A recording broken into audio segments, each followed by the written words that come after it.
Coface remains committed to provide you with relevant information regarding country, regional, and worldwide assessments based on macroeconomic, financial, and political data. Therefore, we put this panel together with our 3 regional economists. It is my pleasure to present from Asia Pacific, Carlos Casanova, who is based in Hong Kong, Ruben Nizard, based in the USA, and from Latin America, Patricia Krause, based in Brazil. They will share different views of and comment on challenges and opportunities in the light of the COVID-19 pandemic. Before we start, I would like to thank my colleague, Oscar Villalonga, CEO for Coface North America, for this joint event today and invite him to say some words. Again, thank you for your participation. And Oscar, please go ahead. The mic is yours. Thank you, Carmina. Buenos dias. Good morning from the Americas. Very happy to have you join our conversation today. We're very fortunate, as Carmina said, to have a group of economists that cover the world, and they sit in each of our regions. So the insight you're getting today from our 3 chief economists for each of the 3 regions is invaluable to decisions that we're making as a company at Coface, and hopefully will help you make your decisions as you move forward in this uncertain world with a lot of volatility. You know, final thing I will say is that the insights that we're getting from our economists are the same insights we're using if you're a trade credit insurance company, a customer of ours, and if you're also a customer of our information services. We're taking these insights to make our decisions on limits and on to help our policyholders as we go forward.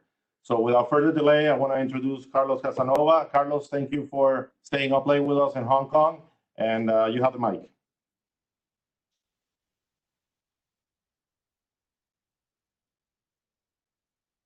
Thanks for having me today, and good morning, everyone. I hope you can hear me clearly.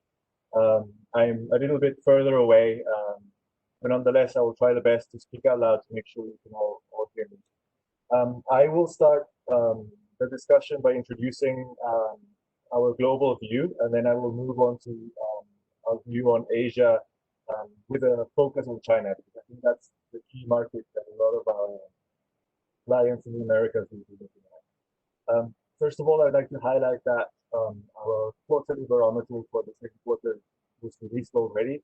You can access all of this information on the website, and this time around, it's important to read the publication because we did implement a large number of revisions to a country and sector risk assessments in order to factor in the impact of COVID-19 on the global economy. Now, I will not go into each of the individual downgrades. I think we have our economists in North America and Latin America for that. But just to explain very briefly that this is a little bit different to what we see from the rating agencies. Moody's, Fitch, and S&P tend to focus more on medium-term risks for the sovereign outlook of countries around the world, whereas we look a lot more at short-term, between 6 to 12 months, risks for companies in these markets. So, in other words, what you're looking at here is the likelihood that a company in one of these markets will default in its payment. So, slightly different measure. We tend to be a lot more reactive than the rating agencies. And you can access all of this information, which is based on macroeconomic expertise, a comprehension of the business environment, and I would like to say also the political risk in the different regions, which can be quite relevant for some markets. And of course, all of the payment data that Coface has been collecting for over 7 years. So all of this information is already on the website, and I do encourage everyone to look at that. If we could move on to the next slide.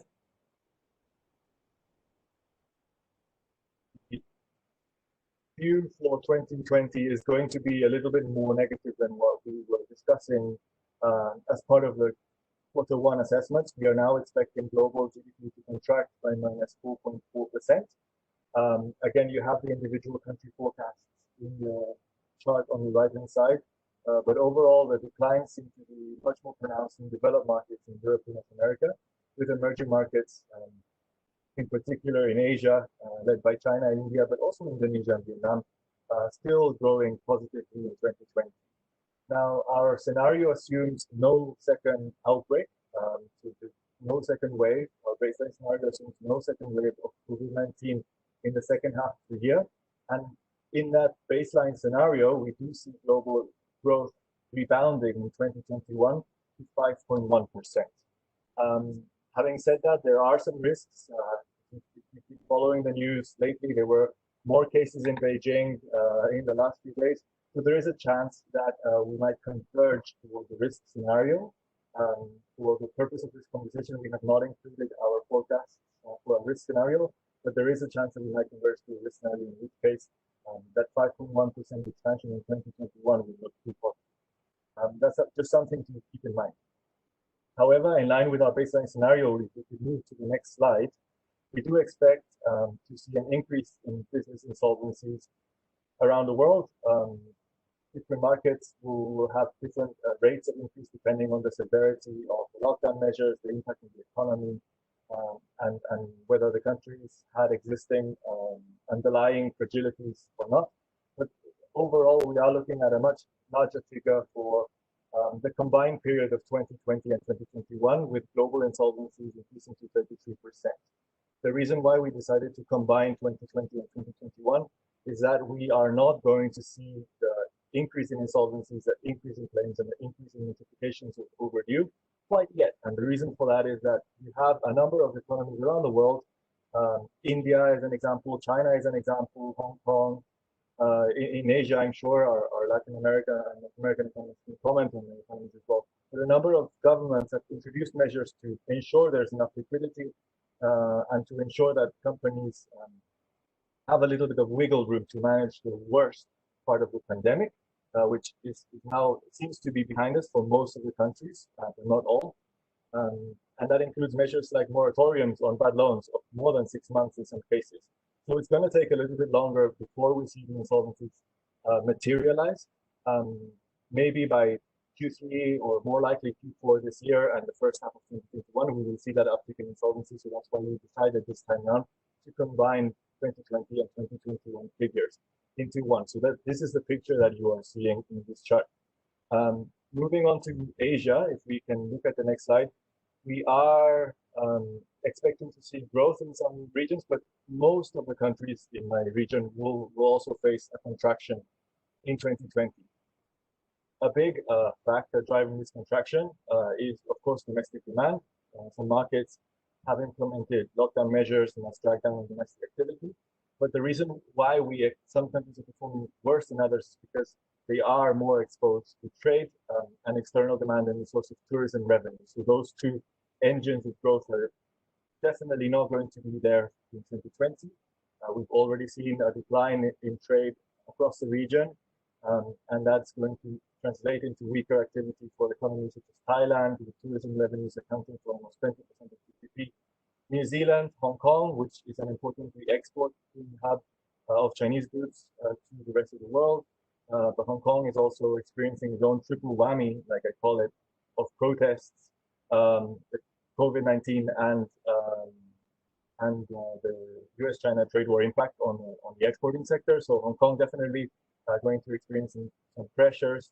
Singapore as well, also compounded with weaker oil prices. Singapore is an important oil trading center for Asia Pacific.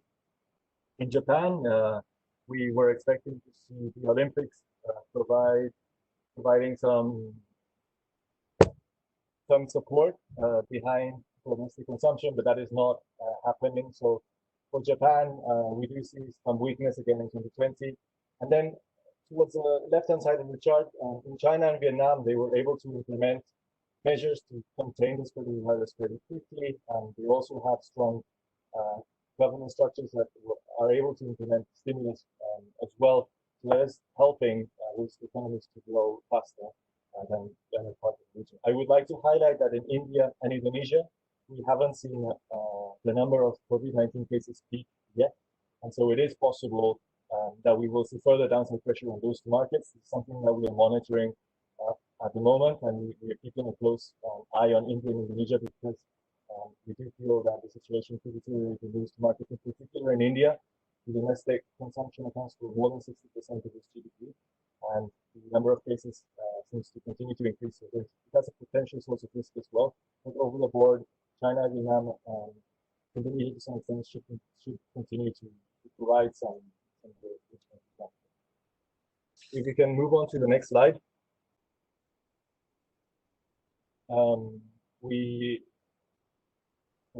In line with what we were saying, with risks piling for a lot of the countries in Asia Pacific, that also translated into downgrades for sectors. We did implement a series of downgrades that were synchronized for all of the regions, and you will see this slide in the presentation of my fellow economists as well. In particular, the automotive sector is heading into a very difficult 2020, but they're coming from a position of weakness because auto sales were negative in a lot of the key markets in 2019 and 2018. Transport, of course, is a sector that was very directly impacted by the impact of COVID-19, together with retail. So in a lot of regions around the world, we implemented synchronized downgrades for those sectors as well. Construction, very high risk for a lot of the countries in Asia in particular, where we have very high levels of debt concentrated in that sector as well, led by China. And then we also, in addition to the COVID-19 impact, we looked at each sector on a sector-by-sector basis. So, for example, in Australia, we decided to implement downgrades on the agri-food sector for two reasons. First of all, the sector was subject to headwinds surrounding the bushfires in January this year, but also the sector has been tangled in the US-China trade war, and China started to target Australian exports of agri-food goods, which of course is going to translate into a headwind for the sector going forward. So it's a combination of this global impact of COVID-19 plus also specific factors that change from a sector by sector and a country by country basis. Now moving on to the section on diverging trends in my presentation, we are seeing a very gradual recovery in a lot of the countries around the region. If you can move on to the next slide, you will see that in particular, China was the first country to experience that decline in activity. This is the Purchasing Managers Index, which is a measure of sentiment in the manufacturing sector. In a sense, it's a proxy for manufacturing activity in a lot of these countries. In China, of course, was the first country to implement local measures, the first country to see a sharp contraction in manufacturing. Anything below that watershed level of 50 signifies contraction, and anything above that line is expansion. But they were also the first country to rebound, and we're seeing the PMI hovering over 50 the past 2 months. This is, it varies greatly in Asia Pacific. Some countries were able to, restart their economies sooner, but we are seeing declines in a lot of the markets still, led by Indonesia and India, where we have seen a pickup in cases in recent weeks. So again, diverging trends also in Asia Pacific, with China, Japan, South Korea, Taiwan, Vietnam leading the pack, and then some of the economies in Southeast Asia still looking to go through the worst patches of the coronavirus outbreak. Another thing that we can look at is, of course, if you can move on to the next slide, please, is migration, transportation, and this is a proxy for consumption. We could have also shown you the Google retail index, but generally speaking, if people are able to move around and travel around and also able to consume. So we can see diverging trends as well here. We don't have China because it's data for Google, but the situation is analogous in China as well. Vietnam and South Korea are already almost back at the levels of transportation that we were before the impact of COVID-19. In Taiwan, the situation is a little bit more subdued, but again, we do see some outside pressure as well. Hong Kong was doing fairly well until June, because we've seen an intensification of protests here. We've had protests almost every weekend since the beginning of the month. So that has led to a decline in transportation and people moving around, and it's going to continue to drag on the economy. But elsewhere in Asia Pacific, we are still far behind. And even in markets where COVID-19 has been eradicated, like in New Zealand, we are still significantly below the pre-COVID-19 level. I want to use this as an opportunity to highlight that despite we're talking about a weak recovery, despite we're looking at indicators edging up again, and even assuming a rebound in global GDP in 2021, the figures are going to look very good because we compare one year with another. But if you look at the GDP level in billions of US dollars, or if you look at the amount of revenue for some of the companies in these sectors or in these countries, it's still going to be lower than what it was in 2019 and 2021. So it's a weak recovery. It's a recovery from a weak base, and so we do not expect to see things go back to normal anytime soon. But we are starting to see some improvement in some indicators, especially for countries in Asia Pacific that experienced this before. So having said that, I will finish with some of my China slides before handing over to the other economists. The next slide is, I guess, what a lot of you have been looking forward to, which is our China outlook. In line with what I just said, we expect a weak recovery. We are seeing an indication that that's already happening. In particular, the activity trackers that we follow on the right-hand side showed industrial production picked up in April, and May figures were released overnight. And it's consistent with this picture. So there was a moderate recovery in industrial production. A lot of it is related to pent-up demand. In China, factories were closed. Orders piled up, so the China factories opened again, an increase in demand that's not going to be sustainable going forward.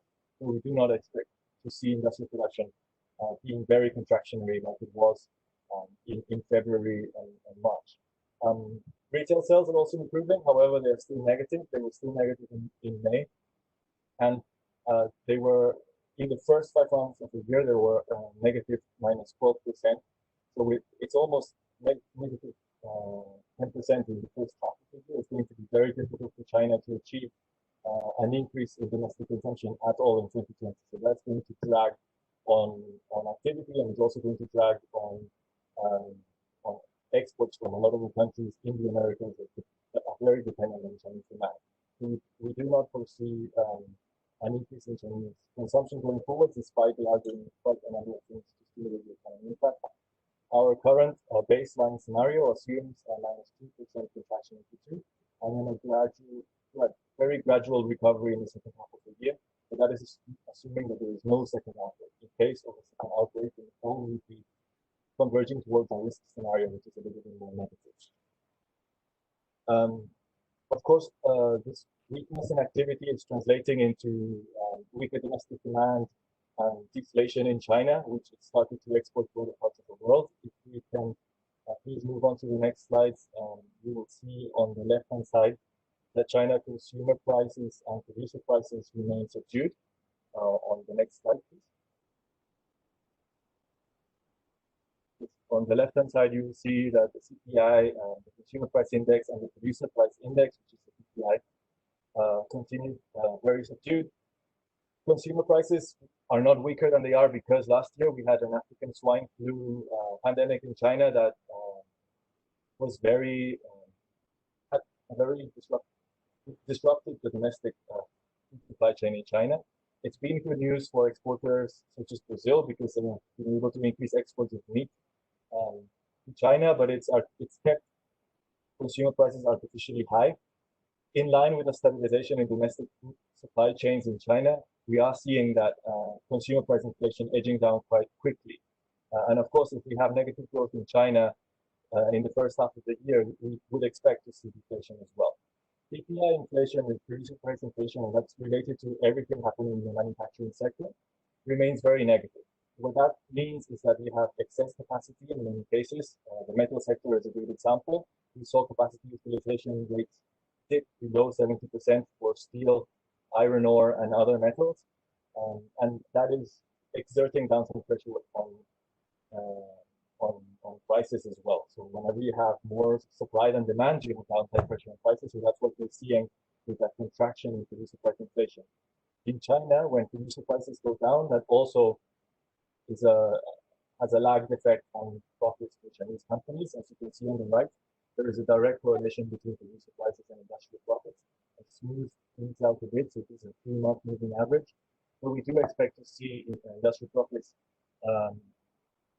to continue to be very negative. They were almost -18% last month, so we do expect to see a continuation of that going forward. So if we do have exposures to China, the Chinese industrial companies understand that because of this deflationary domestic environment, they are going to be experiencing an increase in pressures on the profitability front as a result. If we can move to the next slide, the good news is that China did announce that it was going to do a lot more stimulus. However, this time around, this year, it's going to be different to other years. They completely dropped their GDP target in the National People's Congress a couple of weeks ago, and they are focusing instead on stability or ensuring that the employment rate remains at around 6%. In fact, it went down a little bit. The data was also released this month. It went down this week. It went down a little bit from 6% to 5.9% in May. I don't know if that is entirely true or not, because China has its own way of computing on the unemployment rate. But they are going to do a lot of policy stimulus, but they are not going to be focusing on growth at all costs like before. It's going to be a lot more targeted. On the credit growth front, you can see that outstanding credit growth has increased quite a bit, and it's almost up to 13%. We do expect to see outstanding credit growth increase a lot more. In 2016, when China experienced capital outflows as a result of the devaluation of the yuan, credit growth, we had to ramp it up to approximately 16%. So we do expect that that will continue to edge up in 2020, especially if things make a turn for the worse. However, if you look at the components of that credit boost, they are focusing on the sort of on-balance sheet parts of the equation, and they're trying to keep shadow banking, which is a source of fragilities because it's harder to control for the central government. They're trying to keep shadow banking under control. So they're not ramping up stimulus like crazy. And on the fiscal front, if you look at the chart on the right, you will see that the target for 2020, they announced a 40% increase in government bond issuance. They announced that the fiscal deficit target is going to increase by 3.6%.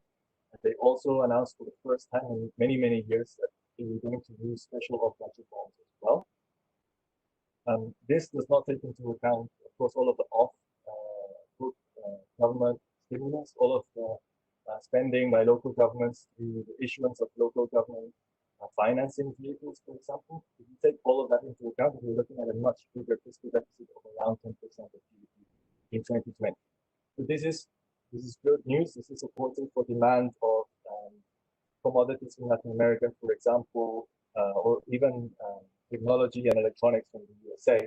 However, they are not going to focus on rail, road, ports, and airports anymore because China has a problem with non-performing assets. China has a problem with the quality of the debt that they were generating.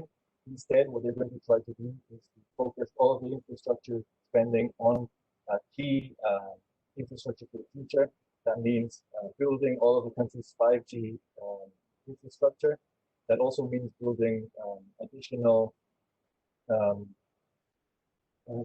data servers and tech-related infrastructure, and also providing enough support for companies to develop what they call special materials, which is everything related to semiconductors. So they are going to try to focus that infrastructure spending a lot more, and the multiplier effect on demand for metals and demand for copper is a little bit weaker than it was in the past. So don't expect this to translate into a lot of demand from China, but it is nonetheless good news in the context that China is trying to maintain that unemployment rate stable, but it's not going to be growth at all costs. I have on my next slide some figures for China trade, and I could have shown a chart of Chinese exports and imports and how that's changing going forward, but I think we all understand that there is a global recession and that Chinese exports are in negative territory. Ruben will also share a few slides on the US-China trade war, so I didn't want to share more information on the US-China trade war either. So I chose instead to look at trade with Latin America. When I was working at BBVA, it was at the time, it was around 2016, when Chinese demand was starting to falter. So we looked at the dependency of Chinese demand for some of the main commodity exports in Latin America, and I have to say that the situation hasn't changed dramatically since. It's a structural narrative, and so that dependency remains in place. What I've looked on the left is the top 3 exports of the top 3 exporters. So the top 3 countries that export to China are Brazil, Mexico, and Chile. And I've looked at the top 3 exports as a proportion of total exports to China. And you can see that it's still very concentrated on a few products: soy, mineral fuels, and ores, and metals. So with ores, I include copper as well in the case of Chile. So metals, mineral fuels, and soy are 3 key exports to China. And these countries will remain very dependent on Chinese demand. As the Chinese economy is expected to contract in 2020, we do expect to see a decrease in demand for these commodities from China naturally. On the agri-food front of things, we haven't seen that yet for 2 reasons. First of all, is that there was a disruption to the domestic food supply chain, so China had to import more food from other parts of the world. That includes meat, which, by the way, meat was the 4th largest export from Brazil to China, accounting for 7% of Brazil's total exports to China. But also soya. So soya is a big component that goes into the production of meat in China, and they've had to try to lower the cost of meat in the domestic market by importing more from other parts of the world, including feed. And so that's helped Brazilian soy exports to China. It's also the soy season in Brazil right now. So typically in the winter, they import from the US, and in the Q2, which would be the summer season in the northern hemisphere, they import soya from Brazil, Uruguay, and other parts of Latin America. So that is a factor that is just related to weather. It's nothing we can do, but that demand might start to falter as we go into the second half of the year. And the same with metals, because that infrastructure push is not going to focus on railroad. We are going to see an increase in demand, but it's not going to be as high as we have witnessed in 2008 or even in 2016. We also see Brazil having some degree of exposure to financing from Latin America. It's the 2nd largest recipient of state-to-state financing in Latin America, and these are figures compiled by the Inter-American Dialogue in DC. So sometimes they do miss a deal or 2, but overall it's fairly accurate. Mexico is a far smaller recipient of state-to-state financing. So I think in the case of Brazil, there is a vested interest to try to keep the relationship going. That is good in times when China is doing a lot of stimulus, but it might be tricky because, as we've seen in other parts of the world, in Australia is a great example, the deteriorating relationship between the US and China might mean that you have to pick sides, and Brazil might find itself in a bit of a crossroads here when you have to juggle their relationship with the United States and also China, and both countries, I believe, are very important for business. So this is something to keep in mind going forward. 2 more slides before I hand over. Our China payment survey was released as well this month. And in this survey, what we do is we look at the payment behavior of Chinese firms. We compile all of this data in the last quarter of the year. So what you're looking at here is the payment behavior of Chinese firms in 2019. But there is, it is important because there is a correlation between what we see companies responding and then what happens in the real economy in the months to follow. And unfortunately, we saw a deterioration in payment delays in China in 2019, even before the coronavirus outbreak had a very big effect on the economy. So here, what we are displaying is a very important indicator, in my opinion, which is the ratio of companies reporting that they have ultra-long payment delays. Those are delays exceeding 6 months on top of whatever credit terms you sign with the buyer, accounting for more than 10% of annual turnover. So you can imagine if you have a credit terms of 3 months and you have payment delays of 6 months, your buyer hasn't paid you in almost a year or 9 months, the likelihood that they will pay at all is very low. So when you have a significant proportion of your turnover tied up in these ultra-long payment delays, a company experiences cash flow risks. So they have to seek financing from other sources, be that from the bank, extending a loan, or other sources of financing. So the proportion of respondents claiming that they had more than 10% of their turnover tied up in these long delays increased to 27% in 2019, and that is before the coronavirus outbreak. So we do expect to see a lot more pressure going into 2020, and a few of the sectors are unfortunately going to head this storm from a position of weakness. More specifically, if we can move on to the next slide, The sectors where we saw a lot of cash flow risks piling in 2019 are the construction, the ICT with everything surrounding the US-China trade war, the energy sector, which is historically one of the sectors with the highest leverage ratios in China, transport, which again has very high debt, a very high debt ratio, but also it's worrying because the transport sector is very directly impacted by the COVID-19 outbreak. Paper, and I would also like to highlight that automotive is also high risk if you look at some of the other indicators.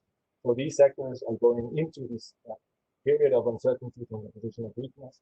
So if you do have exposure to these sectors, you can expect to see an increase in payment delays or even insolvencies from the Chinese companies in the coming months. This is it from me. I will stay for the Q&A session as well in case you have any questions. For the time being, I will hand over to my colleague, Ruben.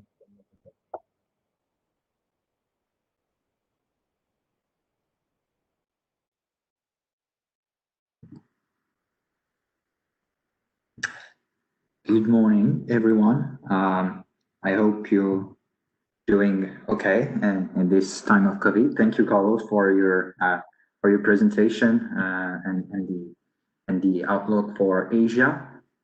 So I will move on to the outlook for North America, which has been hit quite hard by the COVID-19 pandemic. So before I move on to the economic scenario, I just wanted to make a quick reminder of the sanitary situations in North America, because some of you might not be familiar with the situation. So in North America, the outbreaks of COVID-19 started a bit later than in Asia. So mostly you can see it started to take off in the second half of March, and it forced most US states to impose stay-at-home orders from the end of March up until the end of April, early May. What you can see from this chart for both the US and Canada is that the number of COVID-19 related deaths is on a downward trend, and that it seems that at the national level, the trend is suggesting that the peak of the first wave is behind us. But with that being said, it's important to remind that well, US and Canada are two very big countries, and there are very diverging trends within these countries that are going to have an impact on the recovery and on the speed of the recovery. So more specifically, when we look at what's happening in the US currently, we can see these diverging trends quite clearly with these charts. So I just compared the average number of cases in the past week to the number of cases 2 weeks before that.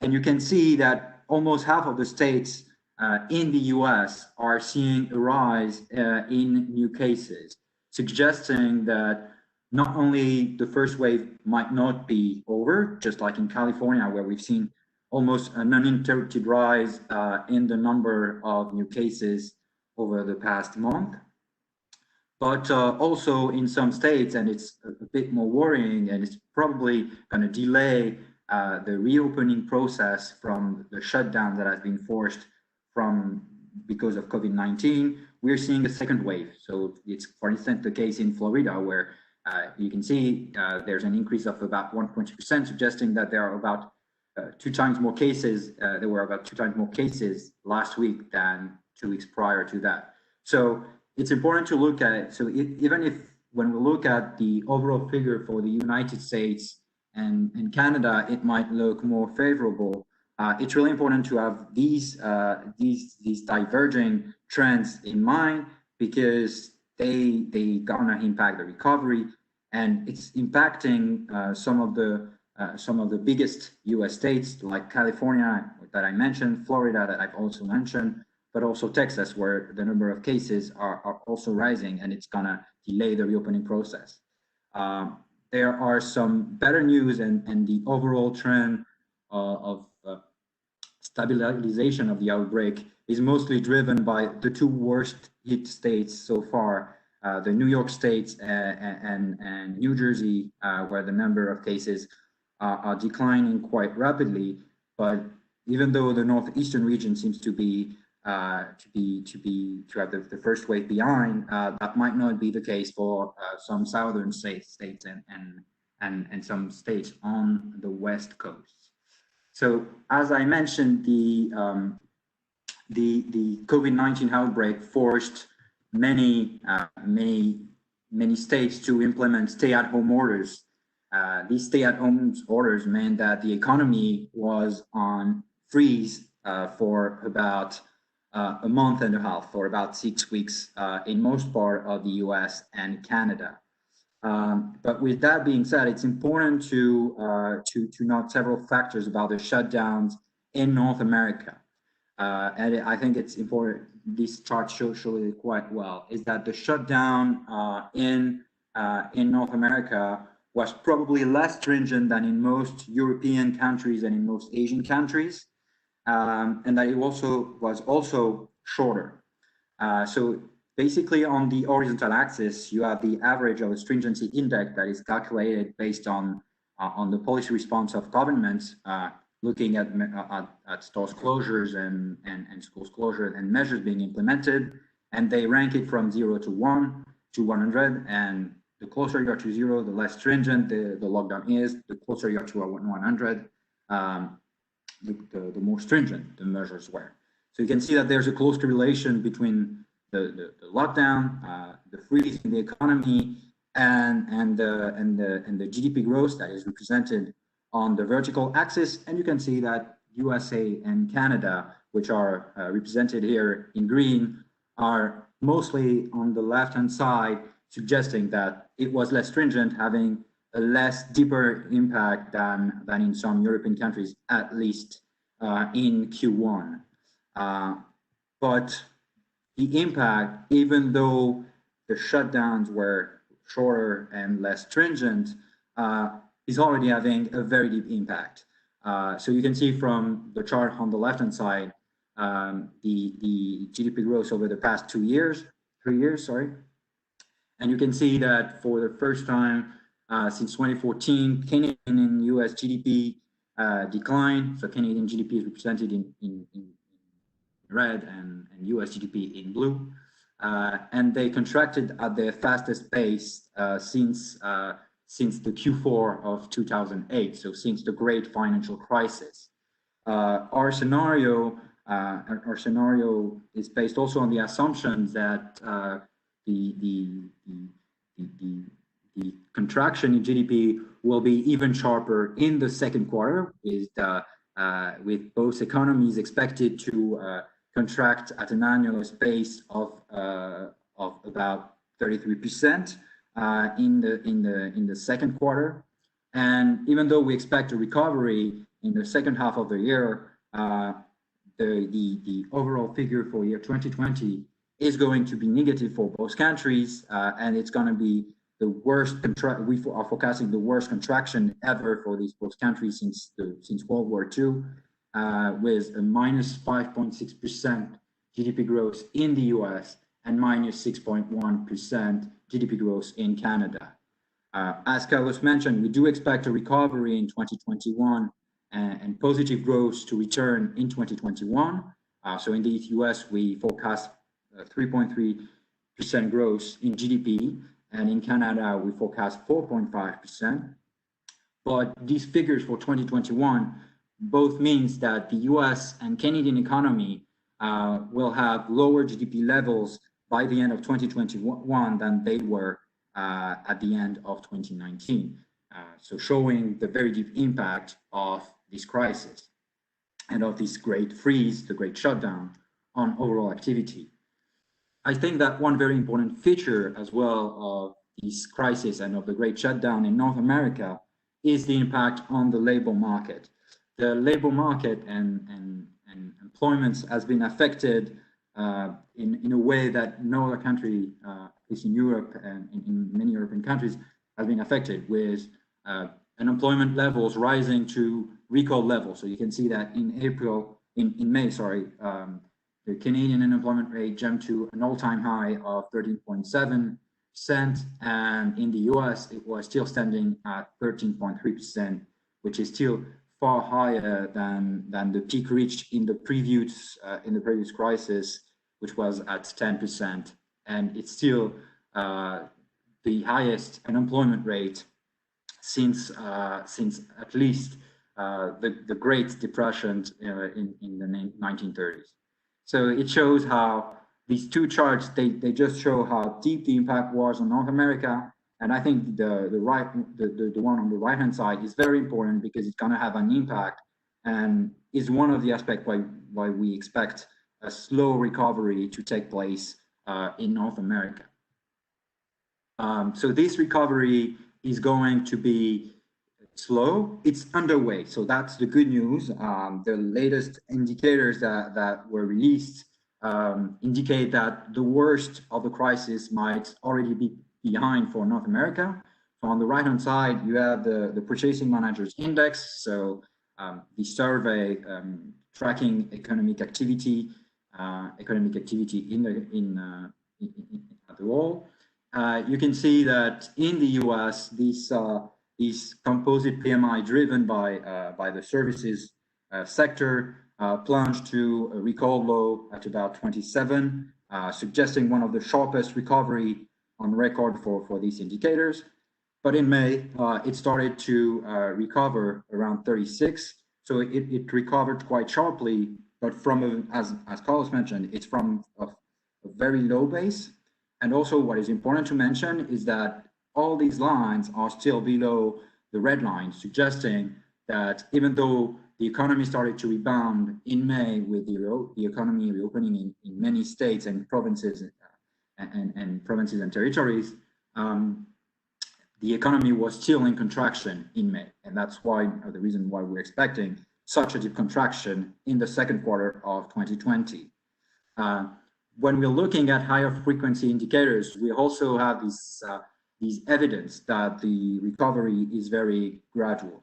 By looking at the mobility trends in the US and Canada, and more specifically in retail and recreation, we can see that foot traffic in these places remain almost now a full month after the easing of some restrictions measures were implemented in some US states and Canadian provinces. You can see that it's still 20 to 30% lower.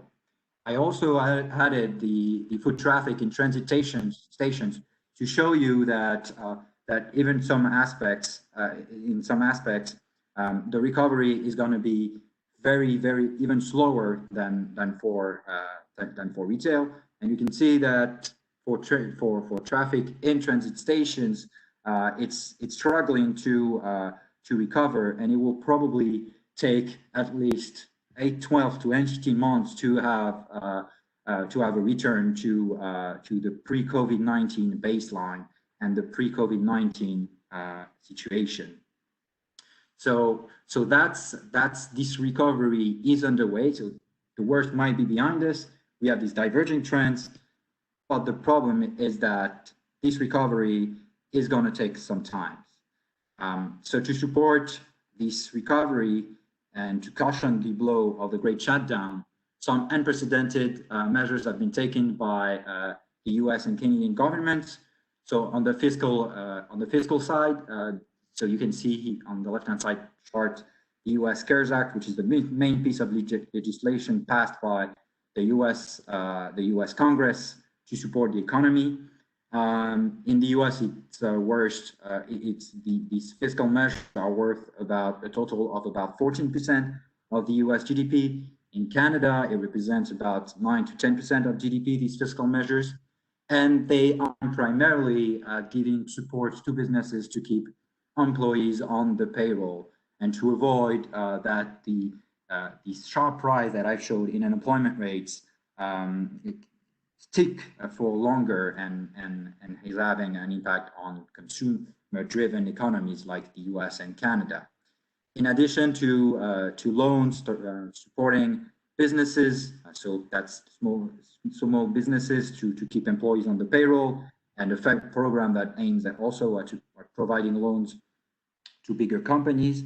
There are also some measures targeting households that are very important. So it's expanded unemployment benefits to make sure that that the income of American households are not too much, do not fall too much, and also some payments made directly by check to American households to support consumer spending. In Canada, the measures mostly the measures are pretty similar.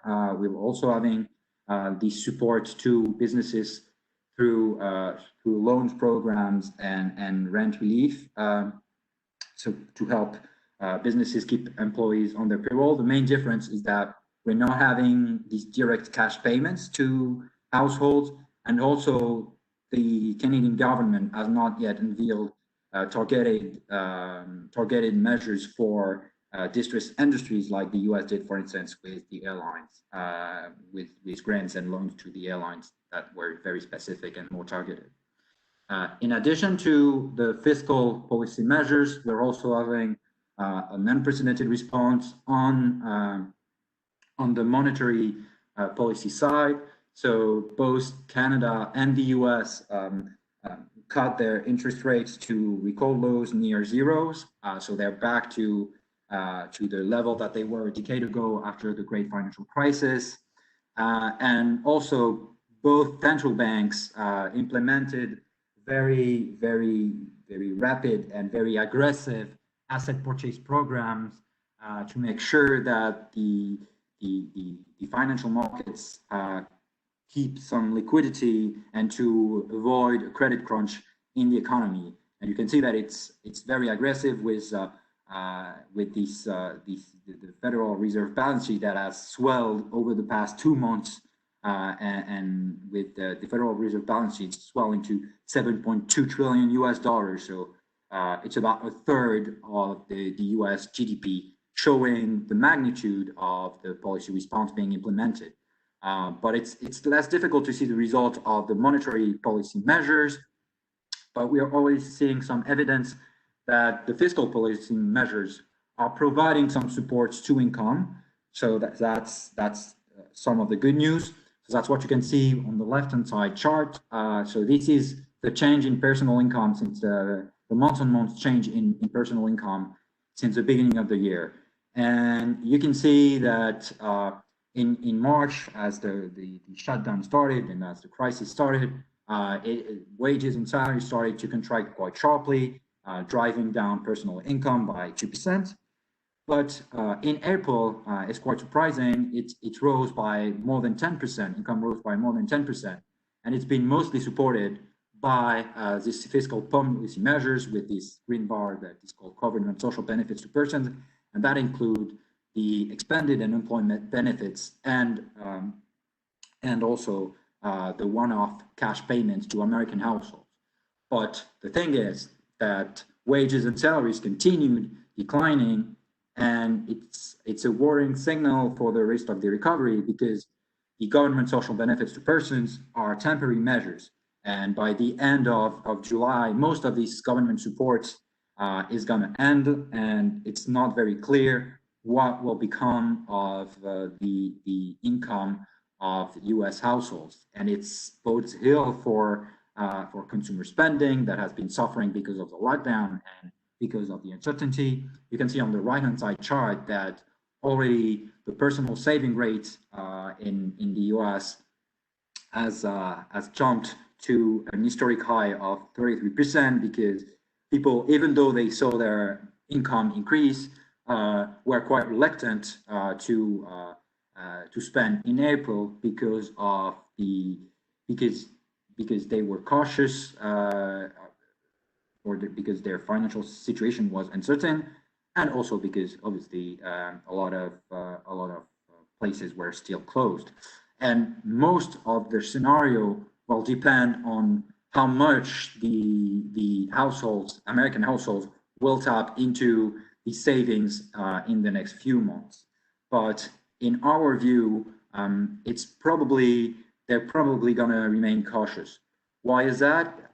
It's because, as I mentioned, the impact on the labor market has been very deep, and is probably going to impact aggregate income of US households for the foreseeable futures. And it's the economy, North American economies are going to take a lot of time to recover from the shock of COVID-19. So on the left-hand side chart, you can see the cumulated change in unemployment since the beginning of the crisis in the US. And you can see that it's a total of 19.6 million jobs that we have 19.6 million jobs fewer than before the crisis. So that's why the unemployment rate in the US jumped from a 50-year low to a 90-year high in the span of just 2 months, so from 3.5% in February of 2020 to 14.7% in April of 2020. So it's definitely a shock that the US labor market will take a lot of time to recover from. And as I mentioned, the diverging trends that we're seeing on a state-by-state basis mean that the return to work for some employees is going to take even more time.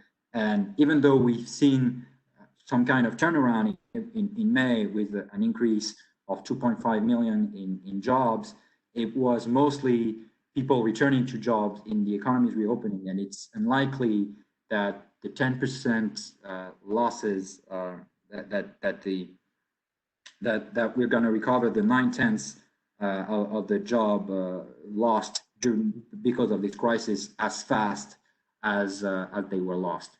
So that's definitely a worrying signal for the recovery. And one of the other worrying signals on the labor market is that even though in May the number of jobs increased and people returned to work, we can see that permanent job losses continue to increase at a very fast pace. So just to give you an idea, the rate of 295,000 permanent job losses is about the average that permanent job losses that we're recording during the last great financial crisis. And because level of activities, and we forecast that level of activities will remain lower than they were before the crisis, we believe that permanent job losses will increase, even though some temporary layoffs that were conducted in March and April will probably translate into permanent job losses. The other very important aspect as we reopen for the recovery will be what has been the main topic of discussions in economic policy over the past 2 years, the US-China trade war, and that might also impede the recovery. So as you can see on the left-hand side chart, well, you can first see that the escalation in the US-China trade war over the past 2 years. In the past 6 months, the topic has been a bit more quiet. First, because of the phase 1 deal that has been signed between the US and China. That was kind of the detente in the trade war that has been taking place in the past 2 years, but also because of the COVID-19 pandemic that has put the topic of trade war in the back of the headlines.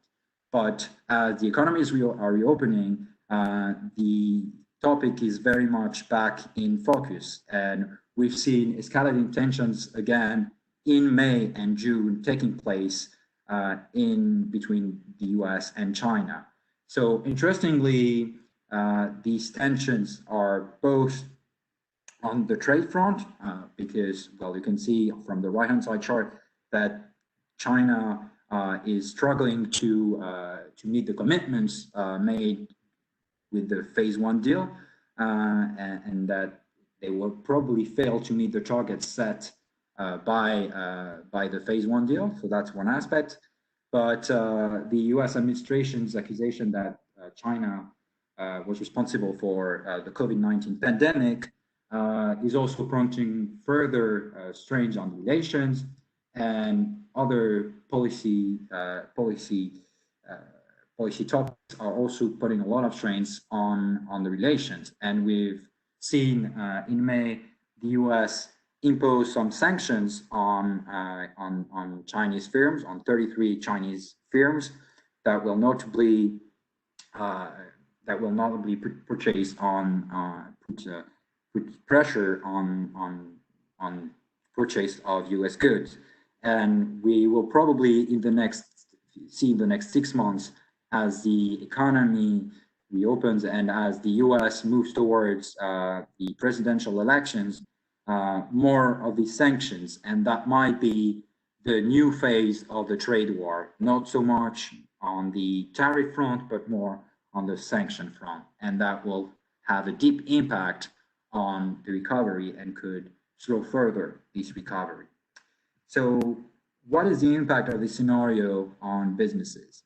So as Krause mentioned, we're expecting a very sharp rise in unemployment in all over the world, and this will be very much the case in the US as well. Already in the first quarter, business bankruptcy filing increased by 6%, and another database with higher frequency data suggests that commercial filings continue increasing in April and in May, rising by as much as 48% year on year in May. And this suggests that that the bankruptcy movement is gaining momentum, and that we will going to see an increase in business bankruptcy filings as the economy moves towards the reopening. And as Carlos mentioned, we did not see a sharp rise. The worst of the rise in bankruptcy might not be during the Great Shutdown, but might be seen in the rest of 2020, and probably in the second half of 2020, and also at the beginning of 2021. So for the US, we are forecasting that by the end of 2021, we will have 43% more business bankruptcy filings than in 2019. So which sectors are going to drive these increased business bankruptcy filings? So the first one is going to be retail. So because of the stores closure, it has triggered a loss in revenue that is unprecedented for many retailers that were already struggling with a lot of debt, and we were already seeing a trend of rising bankruptcy in the retail sector. So you can see here that in April, retail sales declined by more than 10%, and we expect these retail sales to remain slow in the coming months because of the strain on American incomes. So it means that the impact on revenues will make liabilities of retail companies more expensive, and that will probably push a lot of them into bankruptcy. Already we've seen big retailers file for bankruptcy, just like, for instance, Neiman Marcus, JCPenney. They have filed for bankruptcy amid the COVID-19 pandemic, and we can expect more to come with a lot of retailers that have announced stores closures, and in the bid to try to mitigate the impact of this crisis, but it might not save them from bankruptcy. Another sectors that has been very deeply impacted and that will take probably longer than the rest of the economy to recover is transport, and particularly air transport.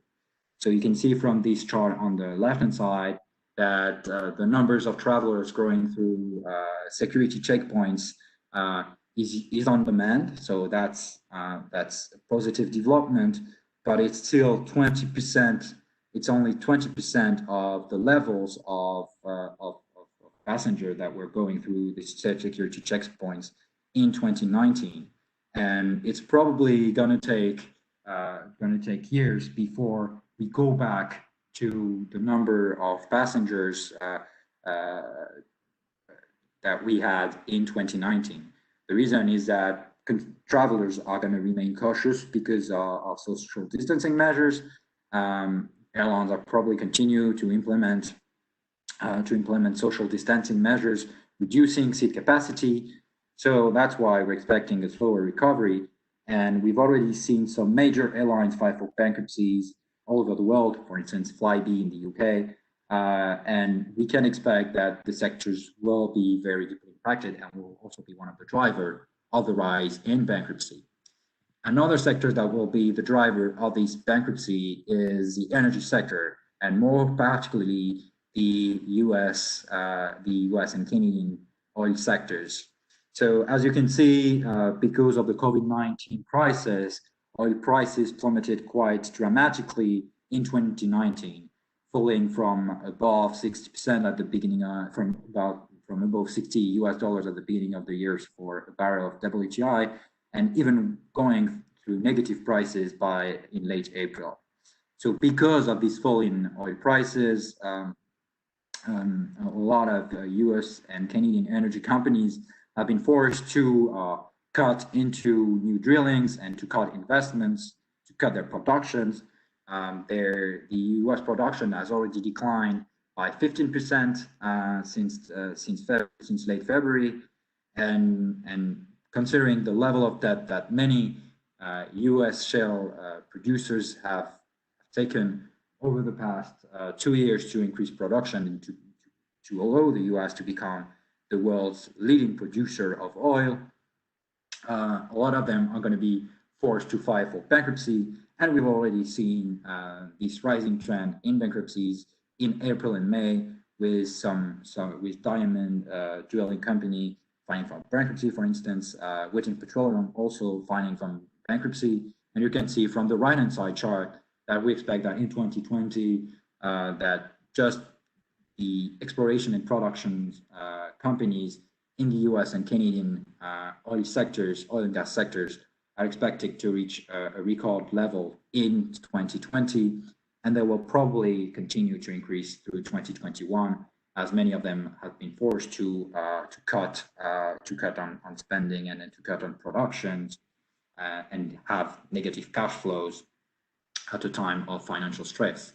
So these three sectors that I mentioned are among the sectors that we have downgraded in our last barometer, obviously, and are because they are the worst hit, and it's better reflects the impact of this COVID-19 crisis.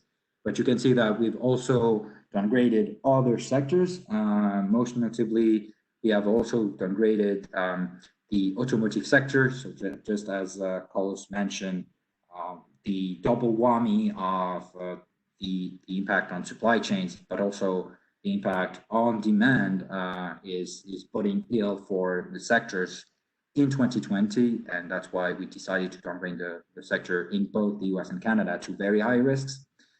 We also decided to downgrade the US construction sector because of the freeze on construction activity in many states that took place, that is going to have an impact in the next few months, and also because we expect lower sales in spite of the lower interest rates and mortgage rates that we have because of the Fed policy response.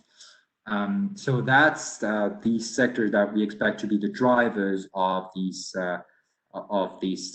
rising bankruptcy and to continue to feel the impact of the crisis through the rest of 2020 and 2021. So even though the worst may be behind, that will be my concluding remark, we will still hear about COVID-19 and the impact of COVID-19 for a long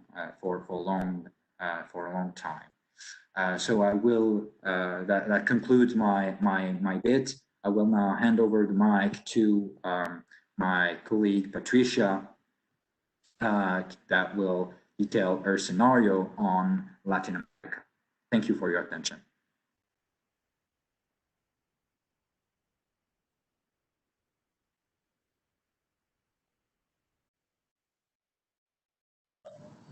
Hi, good morning, everyone. So thank you, Ruben. Thank you, Carlos, too. So after hearing about the evolution of the COVID-19 in Asia, where everything started, and then also in United States and Canada, now we'll see the spillover effects on the Latin America economies, as well as the evolution of the COVID-19 in the region. So as Carlos previously presented, we released the last week the new country risk assessment, so that the changes from the first and the second quarters, we downgraded many countries everywhere. So considering Latin American region, we downgraded 11 countries. So take into account the largest economies, we downgraded Argentina, Brazil, Ecuador, and Mexico. Moreover, we also downgraded many countries in Central America and Caribbean. And the reason it could be explained in these two charts here. We had there what we could call a bad dual, a higher dependence on remittance and on tourism. So as you know, tourism is highly impacted by the COVID-19 crisis. And of course, it will not rebound shortly, would be very gradual as we still don't have a vaccine so far. So when we take into account the travel and tourism total contribution to GDP in many of Latin American countries, we see that it's really high for Caribbean countries especially. And another point regards the remittance, because in these countries we have many citizens that works abroad, especially in the US. And as Ruben mentioned, we saw this strong increase in unemployment rates in the US. And of course, this will also impact remittance to their countries. You know, even if we take into account some exchange rate depreciation, we see that the net effect would be negative, hurting the economies. So here we have our GDP growth forecast for Latin America that we have reviewed. So as Carlos mentioned before, our forecast for the global activity this year, we are expecting a contraction of 4.4% of GDP. So we are expecting a broader recession in Latin America. We're expecting the average GDP of Latin America to drop by 6.5% this year. And we also expecting a partial rebound in the next year, so of 3.1%. So it's worth noting that this is different from our global scenario, because for our global scenario, we see a rebound of 5.1 next year, so totally covering the loss this year. So for Latin America, we only expect a partial recovery. And take into account the largest economies here, well, Argentina was already suffering and we were already expecting a third year of recession in a row, but of course the COVID-19 just deteriorated the growth scenario. So we're expecting for the next year a partial rebound from -7.5 to 3.5% growth for the next year. In Brazil, we are kind of optimistic early this year because last year it was approved the much needed social security reform, which is very important for the fiscal side. We're expecting a kind of 1.5% growth, but with the effect of the COVID-19, we're now expecting a 6.5% contraction and a partial recovery of 2.8% for the next year. For Chile, we are seeing a contraction of 4.5%. It's worth noting that, as you know, Chile is a very open economy. It's also very reliant on copper and copper prices. And of course, we're strongly hit the crisis. But on the other hand, mining activity has been considered as an essential activity, so it continues to work. Also, there's a higher fiscal space, so the government has implemented, together with the central bank, also stronger measures to try to smooth the negative effects on the economy. So that's why we are also expecting a stronger rebound next year of 5.3%. Colombia was doing better. Was doing well, growing above the average before the crisis. The economy grew by 3.3% last year, was well until February, and then also impacted by the crisis, but also we have the effect of lower oil prices here that hits the economy. So we're expecting a rebound of 3.7% next year. For Ecuador, actually break even last year. They already needed to adjust public expenditure. So now they also don't have space. They have limited space for implementing fiscal stimulus measures. So we're expecting a strong decline of 8.5% this year and a partial rebound of 3.5% next year. For Mexico, actually we had a marginal recession last year of 0.3% of GDP. So the economy was already lackluster early this year, was already in a recession. So not only we have the impact of COVID-19, but also the government has tried to continue with a very limited fiscal stimulus measures, stubborn as policies. And we have the effect of the U.S. recession, the high reliance on the U.S. For Mexico, that also hit the economy. And finally, Peru. Peru was expecting a contraction of 5% this year, with a rebound of 5.2% next year. Peru, also similar to Chile, they also are implementing higher fiscal stimulus, higher space for fiscal measures. So finally, here we have the barometer assessment for Latin America.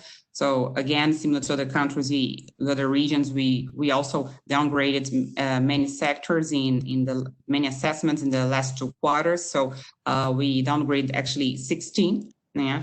Actually, we already had many assessment that was already in high risk because of the recessions already there in Argentina and Mexico, also with the strong protests in Chile later last year. And finally, in Brazil, it was a little bit better in assessment, but we also made this adjustment. So the sectors that registered the highest number of downgraded were the automotive industry, the energy industry, ICT, the textile industry. So here we have the evolution of the COVID-19 cases in Latin America. So different from other parts like in Asia or Europe, or even the aggregated figures for the US, where we start to see the number of daily deaths going down. This tendency is not yet clear for Latin American countries. So we see that here we have, the exception is the case here of Ecuador, but also we had 2 strong peaks here because of delay in registering cases, and also to compute the figures. So also giving this idea of a decline, but generally we started to see some loosening mobility restriction despite still a very high number of cases. So here we have the stringency index. Basically, this records the strictness of lockdowns policies in each country. So we have here for the major Latin American economies. So basically, we started to see some loosening, very gradual loosening of mobility restriction measures, especially in early June. So this is a reality in many markets. So in Brazil, Colombia, Ecuador, Mexico, and Peru. Actually, Argentina, and Chile, they also tried to do the same. They started to reduce, but then the number of cases starts to go up again, and they had to set back and to increase the restrictive measures. So what we could say is that the tendency is that we will continue to go down, to see the losing of these measures, but we will face this volatility. So probably some other countries will have to set back a little bit and then to start to go down again as we see a large number of cases in the region. So here we have,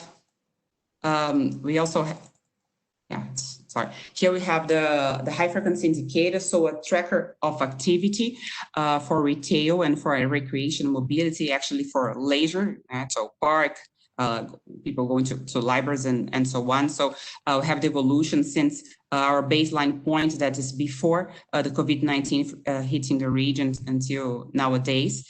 So we see, of course, a strong decline in activity, but it's worth noting that, for instance, Brazil and Mexico, that they were more resilient. So they don't decline the same speed, the same rhythm than we saw in Argentina or in Peru. So they are more stricter in terms of complying with the mobility measures. Anyway, as we saw before, we're starting to lose the measures, but so far it's not yet very clear in this mobility tracker. These figures go until the first week of June, so we probably will see this rebounding in the upcoming figures. So another point, very important, that was mentioned in our last webinar was that in March we observed a record high capital of outflow of emerging market, not only Latin America, but generally of emerging markets. So it was a record of $83 billion. So it was even higher than the peak of the 2008-2009 crisis. In Latin America, it was an outflow of $16 billion in March, but then we started to see some improvement in April and May. So considering the Latin American market, this was also reality. So with an inflow of $5.5 billion, so kind to reducing the losses of March, and basically going to the bond markets. There's a higher resilience going to the bond market than to the asset market. Similarly, when we look to the sovereign risk, also we registered the peak in March, and then it starts to go down. So especially since May, and here we have the 5-year CDS for the Latin American economies, and just the exception is Ecuador, where we take into account the JP Morgan EMBI index. So the higher, the greater the risk. So we have the evolution since early this year, and I would separate this in 3 groups of countries. So higher risk, we have Ecuador and Argentina. So both countries, they were already at higher risk, but they are facing debt renegotiation. So Argentina, they are set a new date now for next Friday. They are trying for a long period to renegotiate their debt in the foreign currency. While Ecuador, they started more late last year with agreement with IMF. So now the situation, of course, deteriorated with the COVID-19, and they said that they will send a proposal until in the coming weeks, and set a due date until August 15 to try to solve this, to get to an agreement with bondholders. And of course, the situation only deteriorated with the sharp drop in oil prices. So these are the countries where we have the higher sovereign risks in the region. Then we have another group of countries where we have Brazil, Mexico, and Colombia. As we can see here, Brazil was the risk associated with Brazil was a little bit higher early this year, but they were kind of similar. But then since the COVID-19 outbreak, there was kind of the gap between Brazil and Mexico and Colombia has increased, yes, has widened. And the reason behind that could be first, because Brazil has announced higher fiscal stimulus measures. On the hand, of course, this is good to try to smooth the impact on the economy, but on the other hand, we know that this will impact the public debt that's already high. Yeah.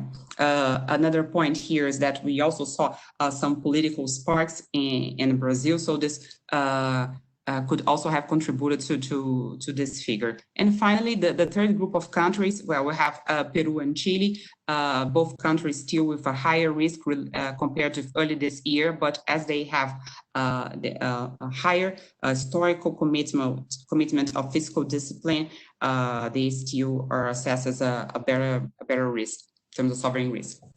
Finally, this moderation in capital outflow, together with some improvement in commodity prices, also help to reduce the year-to-date losses in the exchange rate market. So we have the evolution of exchange rate since early this year.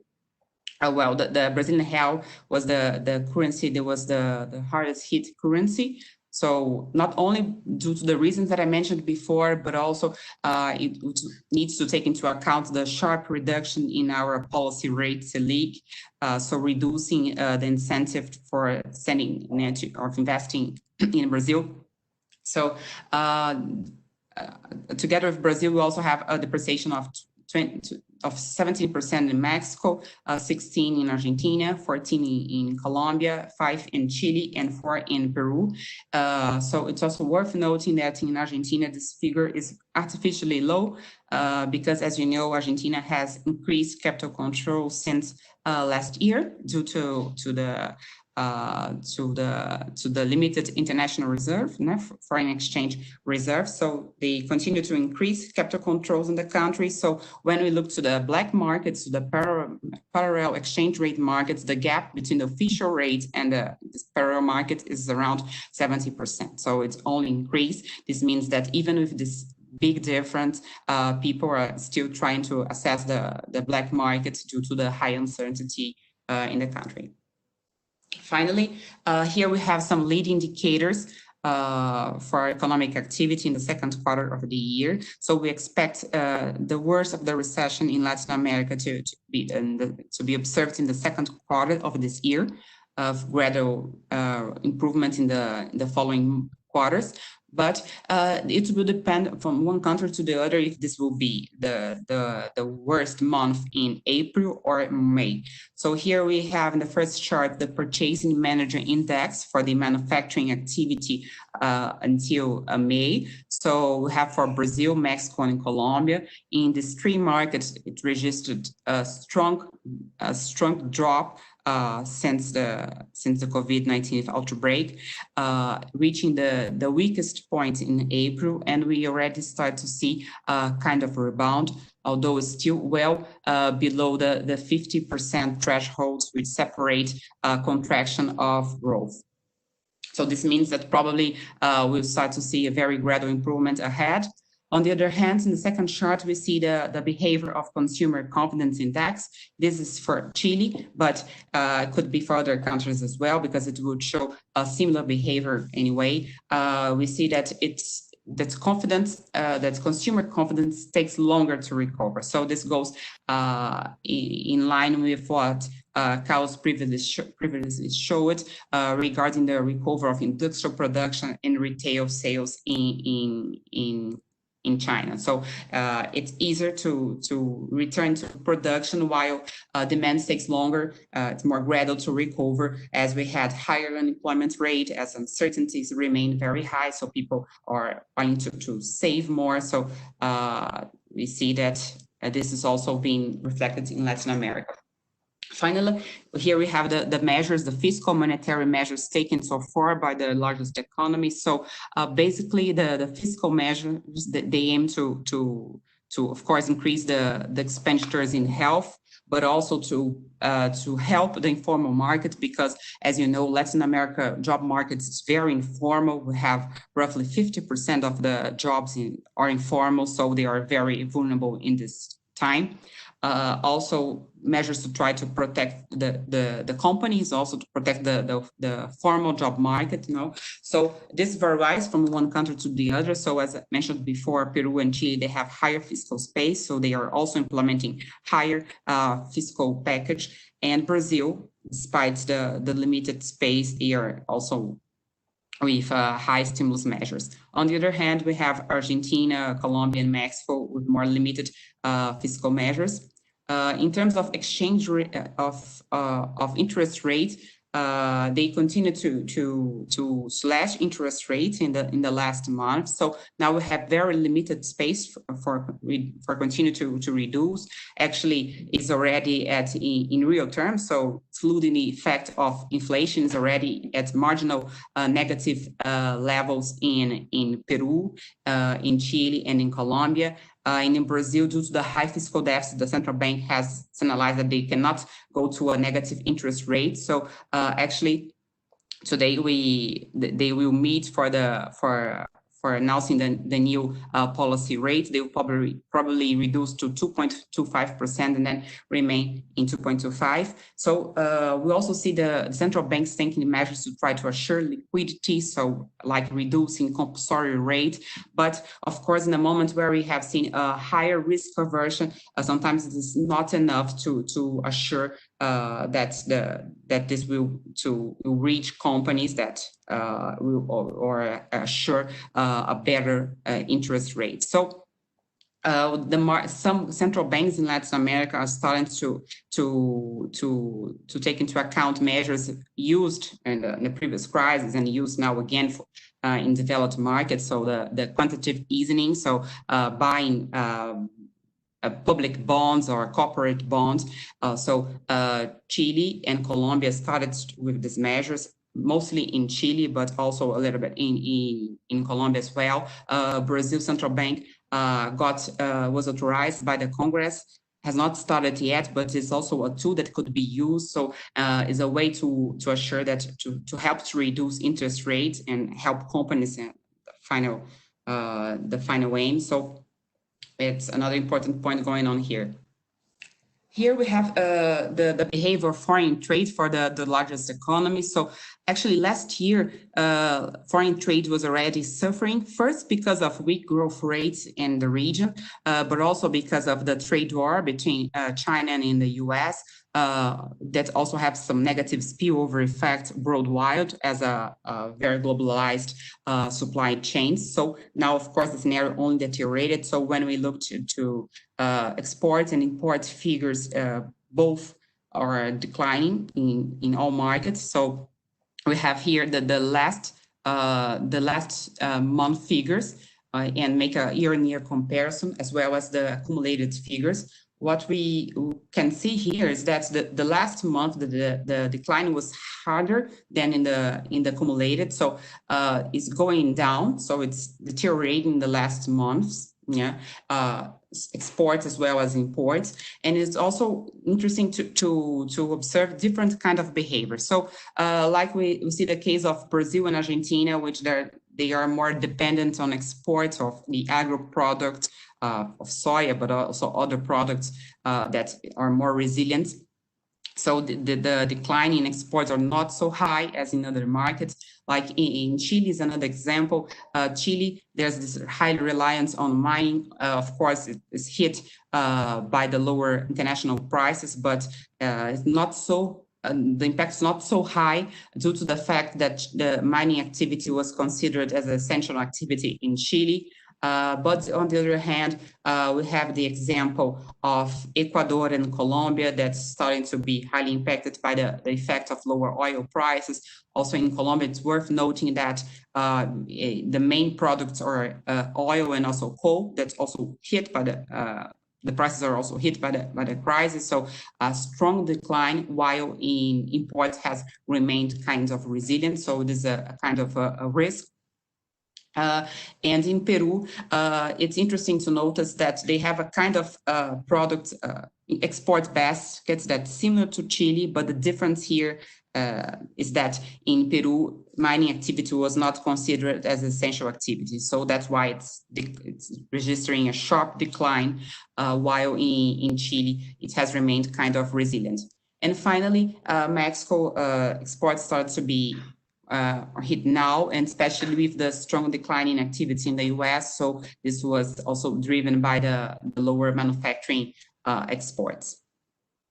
Finally, we are all talking about the COVID-19 effect on the economy, but it's worth to remind that in Latin America, we already had a lot of pre-existent illness before being hit by COVID-19. Also during the crisis, new risks emerged. So it's worth noting, it's worth reminding the main risk per country. So in Argentina, we say the public debt, as I mentioned before, so they have a new due date now next Friday to try to solve. Meanwhile, as international reserves are going down, they start to further restrict access to capital, to access to dollars, yeah.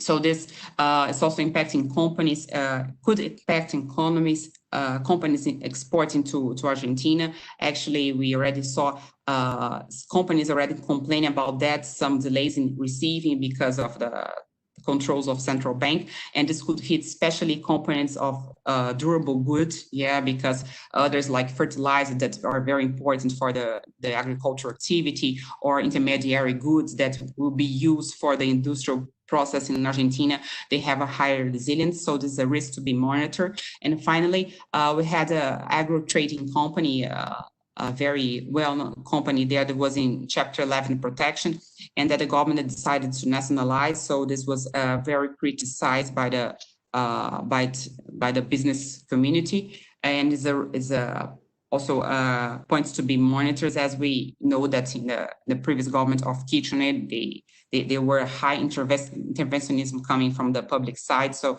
this is also important to mention.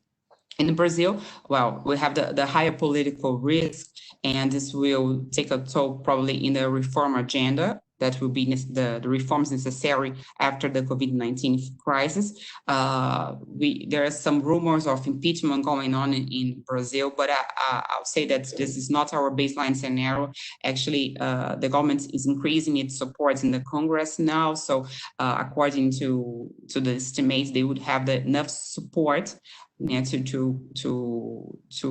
avoid impeachment proceeding to be installed in the Congress. So, but this is a risk to be monitored due to the reform agenda going forward. Then we have Bolivia. Bolivia, last year we had very controversial presidential elections when Evo Morales was trying a new re-election, and then there were complaints of fraud, and finally there were now interim government, and election was set for this April, but was postponed for September 6th. This new date was set last week, and this is something that we need to follow, because we might see some protests going on again. Then in Chile, we have the risk of social tensions getting momentum again. Chile was doing quite well in combating the COVID-19 with some dynamic quarantine. Then it started to lose the very early, and the number of cases started very fast. And then finally, the number of protests in some part of the city starts to go to increase again. So as we saw the strong protests last year that really hit the economy, we need to follow the public consultation on the rewrite of the Constitution that was set for last April was now postponed to October. So it's important to mention. In Colombia, the high current account deficit that I mentioned, the strong decline in trade balance that could impact the current account deficit, and this was already high there. It's important to be aware, especially in a moment where we should see lower foreign direct investments everywhere. In Ecuador, as I mentioned, we are now also having the debt renegotiation. So the due date is August 15 so far. Moreover, we had the social tensions as well last year. And as the government has a weak governability, we cannot rule out this possibility of new tensions getting momentum. In Mexico, the government remained with very controversial economic policies, so now also affecting the renewables energy market. This is also negative for a rebound because business confidence is generally hit.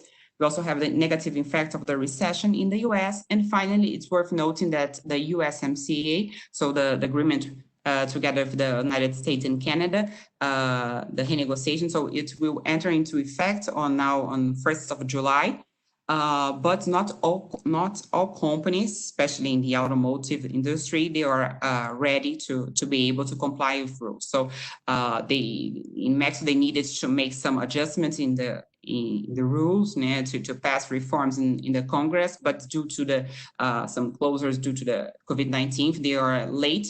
They said that they will try to reach it before that, but this means that we may see some tariffs, like the 2.5 tariff being applied to products, to industry that are not able to solve this before this date. And finally, in Peru, the Congress has taken some populist measures. So they allowed now the population to access during the COVID-19 15% of their pensions funds, private pension funds. So this was not in line with the government. So we had very turbulent, controversial relation last year, and this could get momentum again, these discussions. So that was all from my side. Thank you very much. I will now leave the floor to Hati, who will host our Q&A session. Thank you, Patricia. Okay. Thank you, Carlos and Ruben, also for your insights in each of the regions. I think it really has given us an important overview in terms of where we stand in the economic context and how we will be advancing facing the upcoming months. For those of you who haven't met me yet, my name is Hattie Angeraldo, and I am the Regional Commercial Director for Latin America. I would like to start now with the questions per regions with Asia. Carlos, starting with the first question, what do you think are the most impacted sectors or affected sectors in the business insolvencies? We expect to see, as I mentioned earlier, not yet seen full impact of the lockdown on business. Carlos, we can't hear you too well. Can you please repeat? Yes, I will try to speak louder. We have not yet seen the full impact of lockdown measures on all of the sectors in Asia. So we are expecting to see more insolvencies going forward. The sectors that will be impacted the most include transportation, retail, and automotive, for the factors that I mentioned previously. They are either being disrupted greatly as a result of measures, or there are sectors that experienced an increase in 2019. Having said that, the situation can vary significantly from country to country in Asia Pacific. So it's also interesting to look at the results of our sector assessments for different economies in case you are interested in a specific sector in one of the countries beyond the general trend. Carlos, unfortunately, the sound is not as good as we expected it to be. So what we're going to do in your case is send the questions out to you and then get your response so we can share with all our audience. So I'm going to turn now to Ruben. For North America, do you feel that we are already experiencing a second wave and our retailers are going to be really impacted by it? So is it a second wave or not? As I mentioned, the situation is very different from state to state. So I think that from now on, and that many state governors will be very cautious in going back into shutdown. So it might be a bit early to say that it's a full second wave, but for some countries it's definitely very worrying, and it's gonna be definitely difficult for retailers to if this resurgence in new cases is confirmed, especially in the places where it's already increasing, because it will mean that some stores may decide to close again, and that consumers will grow cautious again in going back to retail stores. So that's why I think might be too early to say that it's a full-on second wave, but that's definitely there are definitely some worrying signals. Okay, in terms of the perspective for the rebound of tourism, what is your opinion for the U.S.? Well, it will be difficult because there are still some travel restrictions in place, and so the summer is probably going to be difficult. The rebound in tourism will depend a lot on seat capacity and social distancing measures that are going to be implemented by U.S. airlines as they as international travels recovers. Will probably keep seat capacity at a low level. So there will definitely be a lead on the recovery in the tourism sector in 2020 and even going into 2021. So I think we should expect the recovery to be very slow, and especially many tourists will avoid international travels. So on the domestic tourism front, we might see a more rapid pickup, but for the international travels, it might be a longer way to the recovery. Okay. Do you think there's going to be a sector or specific sector with a growth perspective for the second semester in the U.S.? So for growth, it's difficult to define growth in currently because, as Carlos mentioned, considering the impact, we're gonna have a very huge base effect in many sectors.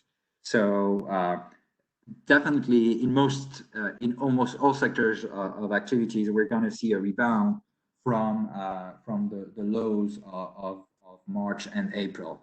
The main issue that we are gonna have is that most sectors are still going to be at a lower level than they were before the crisis at the end of the year. So which sectors are gonna avoid this? Well, hopefully the food and the agri-food sector in general could recover soon, but it will depend a lot on demand from restaurants. So that might still be constrained, but the impact will be definitely lower. The pharmaceuticals industry, even though impacted, also well, if the supply chain disruptions is in the next months, will also be less impacted. So these are the sectors that are a bit more resilient, but again, we will be coming off a very low base after what we experienced in March and April. So any growth that we will see in the second half of the year will have to be carefully analyzed to avoid any misinterpretation of the figures, because we won't be back to where we were before the crisis. Okay, definitely. Thank you, Ruben. In terms of the relation with China and the agreement there and the second wave, or the possibility of the second wave, and the evolution, where do you think we're going towards the relationship with China in the U.S. particularly? So I briefly mentioned this, but we have the U.S. elections in less than 5 months now. It's scheduled on November 3rd. And the rhetoric of the current U.S. administrations toward China has been mounting, and it seems that we're going to see an escalation in tensions in the months going through to the U.S. election. The main issue might be, it's going to be on trade, with potentially more tariffs being implemented, potentially the effect of the phase 1 deal being cancelled. So we will have to monitor what happens to this phase 1 deal, because China is probably not going to meet its commitments, but will the U.S. decide to end the relationship there, or to try to give China more time? We will see that. And as I mentioned, and I think that Carlos will also elaborate, there's also a very high risk that the U.S.-China trade war becomes more U.S.-China tensions, and that in addition to tariffs that have already increased quite substantially in the past 2 years, we're going to see more protectionist measures with sanctions targeting Chinese firms, with more sanctions trying to slow to going through to other topics than trade, to going on investment as well. We've seen that that the administration has advised to restrict investments, some investment for some retirement funds on Chinese equity. So these are also what we are worried about. I believe Carlos will also want to elaborate on this issue because there is a lot to say, and there are a lot of point of tensions in the relationships, and in the next 5 months, at least until the elections, I don't see these tensions easing. Okay, thank you very much, Ruben. Now moving on to Latin America and Patricia. In your opinion, what would be the industrial sector mostly affected by the lack of export coming from China due to the second wave, taking into account that most of the Chinese supplies are coming into our region and are very slow? So, Patricia, can you elaborate there? Well, actually, we are already trying to do this exercise early this year, yes, when we thought at the time that this would be restricted, the COVID outbreak would be restricted to China. So at that time, we saw that the higher resilience of the product that had a higher resilience of imports coming from China are the auto parts in the automotive industry or in the ICT sector. As well, and the textile industry. So if we have a second wave in China, this would be the sectors of a highest impact. But it's also worth noting that, for instance, the automotive industry and the textile industry is already one of the most affected in terms of demand as well. So demand is not going to be higher as was early this year. Okay. What would you say is the most affected country in our region with the possibility of the big depression here? In terms of depression, I don't see that we're going to get to depression. Our baseline scenario is that we will get a very gradual recovery. So as I presented, we believe that next 2 years, although we're not going to see a total recovery of economic activity, we will have some partial recovery, and this will continue in 2022. So, and also we have a scenario that we expect to have a vaccine for the next year. So we'll get to depression. No, but of course, some markets like we had the debt renegotiation going on in Argentina and Ecuador. So I see that it's a high risk also because of very limited space for fiscal stimulus. And also are other points to be mentioned. Okay, what would you consider are the main sectors that could be attractive for the second semester and for 2021? Well, for this year, we believe that the sectors that were more resilient now will continue with this behavior, like food. Of course, we should continue with a similar behavior. The pharmaceutical industry could also increase as well for the second quarter. And I see that for durable goods like automotive industry or the ICT industry, I believe that this rebound would be more for the next year, okay? And so it's very gradual this year, but more to next year. Okay, could you give us a brief on Uruguay and sovereign risk? Yeah, actually, Uruguay, they already had a high fiscal, high public debt. And growth was also lackluster in Uruguay before being hit by the COVID-19. But they are doing quite well compared with other countries in the region. So it was very interesting because the president already took office in March 1st. So it was really a very challenging moment to take office. And he already, since the start, they put very restrict measures. So this helped to contain the infect, so it's not increasing fast in Uruguay. So this also helped during the recovery. He has also been able to improve his popularity in the country. So I see that they are not in a very bad situation from the fiscal side. Of course, it will go down during these months, but it's not the same level than other countries. And also important to mention that one of the reasons that probably helped Uruguay to register lower numbers compared to neighboring economies is that there the density, national density is lower now. So this also helps in moment of COVID-19. Okay, Patricia, I have to go back to Ruben because I have an important question for him. Ruben, are you there? Yes. Okay, Yes, there's a question regarding the stock market in the US. It seems to be working at the same level as it was before COVID-19. Could you explain a little bit why this is happening? Is this can this be permanent in the terms of the upcoming months? What is your opinion on that?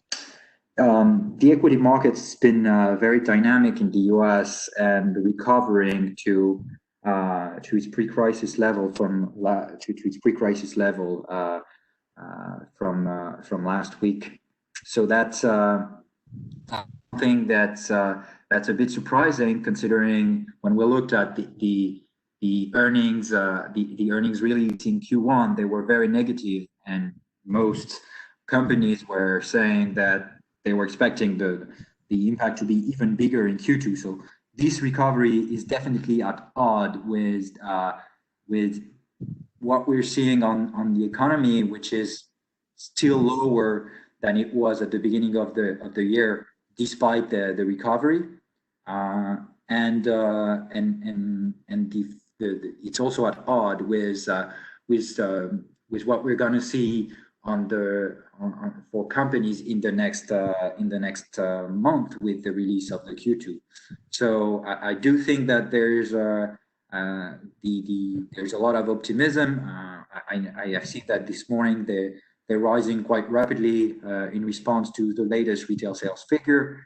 But again, you can see the glass half full. For sure, they increased by 17.7% from the previous months. But you can also say that they're 6.1% below their May 2019 levels, and more importantly, they are still 10% lower than they were before the crisis. So that's why I think we're going to see a lot of volatility this summer on equity markets, because there is definitely a mismatch between this level of economic activity that is still lower than what it was before the crisis, and equities and stocks being at levels similar to what they were before the crisis. And we can see this mismatch and this odd response of the market in some very strange rise in the equity markets of some companies that have filed for bankruptcy, including Hertz or JCPenney, which have seen rise in their stock value despite filing for bankruptcy.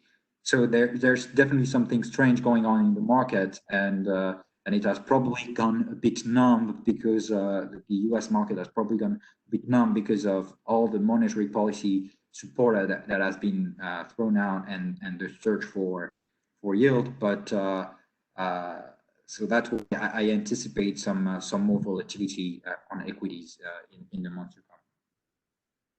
Okay, thank you, Ruben. And our last question, moving forward to Patricia again. It seems that we haven't even overcome the first wave, and many are talking about the second wave. What do you expect for the Latin American region in regards to a possibility of a second wave, economic context, and that pressure? Thanks for your opinion, Patricia. Well, I think that in Latin America, it will kind of mix the first wave or second wave. I think that we will have this first wave, yeah, and then a gradual return. And I do not expect a second wave, as we are taking longer than other markets to start to be able to flatten the curve. So I think that we'll have this first round and then gradual returning, and then we'll have probably get to a solution to that, to a vaccine or a very efficient medicine. I do not expect a second wave like we had in other markets that were that succeeded in reducing the curve, flatten the curve. Okay, thank you. Thank you, Carmina, Oscar, for opening up our event. Obviously, Carlos, Patricia, and Ruben for these presentations. And we will be sharing with all our audience these presentations, and the information regarding your questions will be answered in this week. So keep in touch, join us at our website, and we will be sharing future information and webinar events through our website and by mail. Thank you, everyone. Take care and have a good day, good afternoon, or good evening. Thank you.